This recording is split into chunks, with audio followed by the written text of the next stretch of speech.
آپ کے پاس بھی کچھ استعفے آئے تھے جو بڑے عرصے آپ نے اپنے پاس رکھے اور کوشش کی کہ معاملات جو ہیں وہ آرام سے ٹل جائیں.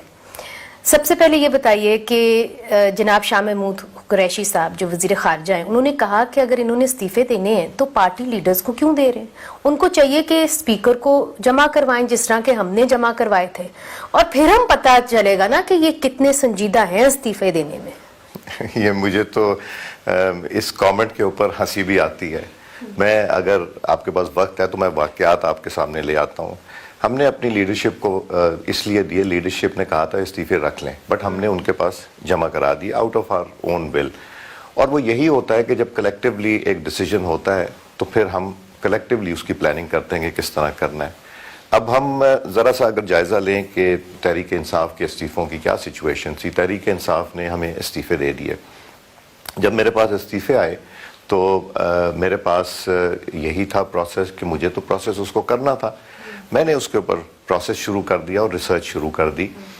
اس میں مجھے یہ پتہ چلا کہ سپریم کورٹ آف پاکستان کی کچھ ڈیسیجنز ہیں جو مجھے فالو کرنی پڑیں گی. اچھا. میں نے اس بیس کے اوپر اپنی ایکسرسائز شروع کی اور میں نے تحریک انصاف کے ممبران کو نوٹس دیا اور ان سے کہا کہ آپ تشریف لائیں اور آپ ایک ایک کر کے میرے پاس آئیں تاکہ میں نے کچھ آپ سے سوالات کرنے جو سپریم کورٹ میں ڈائریکشنز ہیں, اور ان سوالات کے بعد میں آپ کے ریزگنیشن ایکسیپٹ کر لوں گا. تو میں نے یہ کیا کہ وقت دیا, ایک کو صبح 10 بجے کا, دوسرے کو 10:15 کا, پھر تیسرے کو 10:30 بجے کا. اس طرح یہ کلیکٹیولی آ کے اسپیکرز لاؤنج میں بیٹھ گئے. تو چائے وغیرہ بھجوا دی, بسکٹ بھجوا دیے, اور میں اپنے دفتر میں بیٹھا رہا. ایک طرف میرے سیکرٹری صاحب بیٹھے تھے, ایک طرف اسپیشل سیکرٹری, اور ہر ممبر جس کی ریزگنیشن تھی اس کی فائل ہمارے پاس تھی. اس میں سے 5 ممبر جو ہیں وہ 33 میں سے پارلیمنٹ میں آ رہے تھے, اور باقی ممبران جو ہیں وہ آ کے لاؤنج میں بیٹھے. تو ڈپٹی اسپیکر صاحب کو میں نے بھیجا, میں نے کہا جی ان سے کہیں کہ جس طرح آپ کو نوٹس آیا ایک ایک کر کے آتے جائیں. تو ان کا وہاں سے میسج یہ ملا, مخدوم صاحب بھی, شاہ محمود قریشی صاحب فارن منسٹر صاحب بھی لیڈ کر رہے تھے, ان کا میسج جو ہے کہ اسپیکر یہاں آئے. تو میں نے استعفے لینے تو نہیں جانا تھا, انہوں نے دینے آنا تھا. سو مجھے سمجھ آ گئی. بہرحال ہم شام ہو گئی, دوپہر ہو گئی, کوئی 3-4 کیا سمجھ میں آ گئی کہ موڈ نہیں ہے استعفے دینے, موڈ نہیں ہے. کوئی 3-4 جب بج گئے تو پھر وہ میرے پاس تو کوئی نہیں. ہم بھی بیٹھے رہے, چائے پیتے رہے, انتظار کرتے رہے, وہ نہیں آئے, وہ چلے گئے واپس. اس کے بعد مجھے ایک دن فون آیا ایک پی ٹی آئی کے ممبر کا کہ جی آپ اگر استعفے ایکسیپٹ کر رہے ہیں تو ہمیں بتا دیں, ہم پھر ہاؤس میں آنے لگیں. یہ میں بات اس لیے ڈسکلوز کر رہا ہوں, امانت ہے, نام نہیں بتاؤں گا, کہ میں نے یہ سوچا کہ اگر میں ان سے بدنیتی کروں, اس وقت 9 لوگ تھے وہ, تو میں ان سے یہ کہوں کہ جی آپ لوگ آ جائیے اور آپ لوگ آ جائیں ہاؤس میں, اور میں نہیں کروں گا. تو وہ 5+9 ہو جانے تھے ہاؤس میں جو لوگ آ رہے تھے. مگر میں نے ان سے یہ کہا کہ آپ کے پولیٹیکل کیریئرز ہیں, میں تو وہ کر رہا ہوں جو قانون اور قاعدہ کہتا ہے. اس کے بعد ایک دن یہ لوگ ہاؤس میں انٹر ہو گئے, مخدوم شاہ محمود قریشی صاحب لیڈ کر رہے تھے, سارے ممبران آ گئے. وہ کال شاہ محمود قریشی صاحب سے تو نہیں آئی تھی؟ مجھے پتہ ہے آپ نے کہا کہ نام نہیں, وہ ایک اور ہمارے ممبر تھے, اب پارلیمنٹ میں نہیں ہے. یہ ہونے کے بعد جب یہ لوگ اندر آئے, اندر آ کے مخدوم شاہ محمود قریشی صاحب نے تقریر کی, فارن منسٹر صاحب نے تقریر کی, میں نے ان کو فلور دے دیا. انہوں نے بات کی, بات کرنے کے بعد تب وہاں سے بھی کچھ آوازیں بھی لگیں گورنمنٹ کی طرف سے, بیکاز گورنمنٹ کے ممبران چاہتے تھے کہ یہ لوگ نکل جائیں اور بائی الیکشن کرا دیں گے. بائی الیکشن میں لیڈی سیٹ مائنورٹیز رہ جانی تھیں, 9+5 لوگوں نے آ جانا تھا, تھوڑے سے سیٹوں پہ الیکشن ہوتا. تو جب تقریر انہوں نے ختم کر لی تو ریکارڈنگ نیشنل اسمبلی میں موجود ہے, اگر رائٹ فار انفارمیشن کے آپ وہ کر کے منگوا لیں. تو میں نے کہا کہ مخدوم صاحب آپ کے ریزگنیشن میرے پاس ہیں, تو گائیڈلی آپ مجھے اس کے بارے میں بھی تو بتاتے جائیے کہ کیا کرنا ہے. تو وہ مخدوم صاحب وہ سنے بغیر, سنی نہ سنی کر کے یہ لوگ سارے واک آؤٹ کر گئے, چونکہ ریزگنیشن دینے کی نیت ہی نہیں تھی. اچھا. اب پی ڈی ایم کی ریزگنیشن میں اور ان ریزگنیشن میں یہ ایک میجر فرق تھا.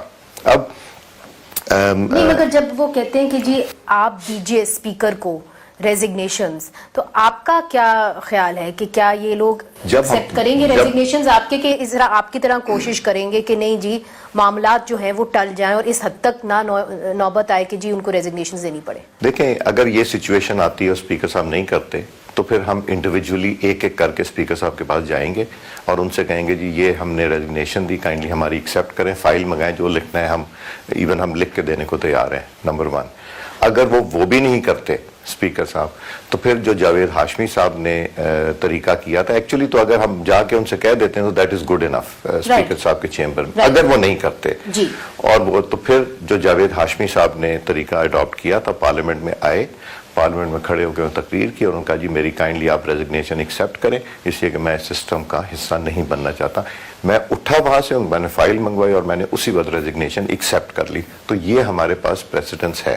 تو اس کے اوپر غور ہو رہا ہے پی ڈی ایم کے اجلاس کے اندر کہ جی یہ ہم کر سکتے ہیں کہ ہم ایک ایک ارکان اسمبلی آئے نیشنل اسمبلی کے اندر، کھڑا ہو، تقریر کرے اور اپنی ریزگنیشن دے، اس کے اوپر غور فکر ہو رہا ہے؟ یہ آپشن ہے ہمارے پاس اویلیبل، یہ آپشن میں نے پی ڈی ایم کے ان کو بتا دی ہے کہ یہ ہوا، پاس پریکٹس جو ہے نا وہ تو ہمارے سامنے ہے نا کہ کس طرح ہوا، تو وہ ہو سکتی ہے اس طرح۔ اب پی ڈی ایم کی اسٹریٹجی کے اوپر آئیں، ناقدین کہتے ہیں کہ جی پی ڈی ایم کی اسٹریٹجی ہے بہت زیادہ ہاٹ ایئر ہے، مگر کوئی اسٹریٹجی سامنے نہیں آ رہی۔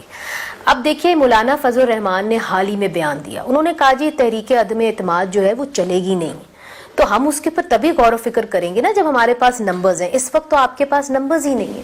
میں آپ کو بتاؤں کہ میرا بھی خیال ہے کہ یہ ووٹ آف نو کانفیڈنس نہیں چلے گا، مگر میرے پاس اس سیشن میں پچھلے ہفتے ایک صاحب گورنمنٹ سے، چونکہ میرا تقریباً اللہ تعالیٰ کی مہربانی سے ہر ایک سے ایک رسپیکٹ کا رشتہ ہے، وہ چل کے آئے ان کے ایلائی میں سے، انہوں نے مجھے کہا اور الفاظ ان کے یہ تھے کہ ایاز بھائی آپ 48 گھنٹے مجھے دیں، 20 لوگ چھوڑ جائیں گے ان کو، 48 گھنٹے مجھے دیں، 20 لوگ ان کو چھوڑ جائیں گے۔ لوگ بہت پریشان ہیں کہ ہمارے پولیٹیکل کیریئرز خراب ہو رہے ہیں، پولیٹیکل پارٹیز پریشان ہیں، ممبرز پریشان ہیں۔ یہ شخص سیاسی شخصیت ہے، ایم این اے ایک، ایم این اے، مگر نام میں نہیں دوں گا۔ کون سی پارٹی سے؟ ظاہر ہے پی ٹی آئی، مطلب سرکار کے ساتھ ہی ہے نا، سرکار ہے یا سرکار کے پتہ نہیں پی ٹی آئی ہیں یا کولیشن میں ہے، یا کولیشن میں سے۔ اچھا وہ والی کولیشن جو ساؤتھ پنجاب کا ایک الگ صوبہ یہ میں چاہتی نہیں ہے۔ بتاؤں گا، اچھا میں قریب آنا چاہ رہی ہوں نا۔ بہرحال ہاں بر صغیر سے تعلق رکھتے ہیں، پاکستان سے تعلق رکھتے ہیں، اب اس طرح آپ آنا چاہ رہی ہیں۔ نہیں مگر میں نے نہیں ان سے پوچھا تھا، میں نے صرف پوچھا کیا حالات ہیں۔ انہوں نے مجھے یہ کہا کہ ہمیں صرف اجازت مل جائے، ہمیں روکا نہ جائے، ہمیں پابند نہ کیا جائے تو ہم تیار ہیں، ہمیں صرف اجازت مل جائے۔ تو اجازت دینے والے کون؟ یہ وہ اس کو پتا ہوگا، مجھے تو نہیں پتا کہ